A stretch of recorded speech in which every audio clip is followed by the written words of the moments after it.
On est prêt. Feu! C'est une scène de chasse, comme elle se pratiquait il y a 25 000 ans. Allez, on montre l'animal avec la main gauche. Cette arme, c'est un propulseur, du nom de ce manche en bois que l'on fixe à la flèche avant de tirer. On n'avait pas inventé l'arc encore, mais pour éviter de se prendre une patte d'ours dans la figure, on a essayé de tirer de plus loin et on a inventé le propulseur, c'est-à-dire qu'on a allongé sa main et plus la main était longue, plus l'arc de cercle était grand et plus on allait loin. Pascal est archéologue. Chaque été depuis 15 ans, il travaille ici au roc de Cazelles. Il y enseigne tout ce qu'il sait sur les hommes préhistoriques, comme ici avec la chasse. Justement, comment s'en sortent ces aspirants chasseurs? C'est pas fameux. On va pas manger beaucoup ce soir. Heureusement, Théo, 8 ans, est là pour assurer le dîner. Bien, tu l'as eu, bravo. C'est très important de savoir qu'avant, il n'y avait pas de supermarché, pas d'argent, que c'était du troc et qu'on pouvait se débrouiller avec ce qu'on avait.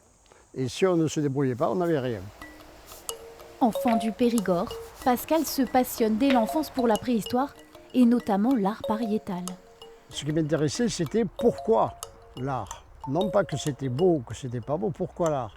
Et de fil en aiguille, ça m'a conduit dans les grottes, ça m'a conduit en Égypte, ça m'a conduit au Sahara, ça m'a conduit dans pas mal d'endroits. À 77 ans, le temps est venu pour lui de transmettre. Je suis le Cro-Magnon de service.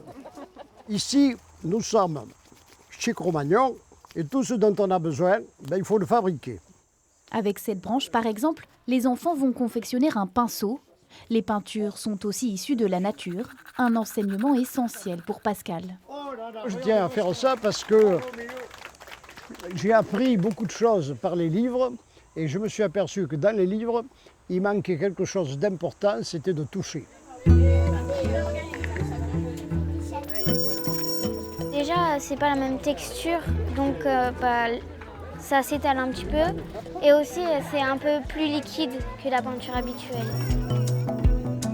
Ces moments d'échange avec les enfants, Pascal les prolongera tant qu'il le pourra pour leur transmettre sa passion de la préhistoire.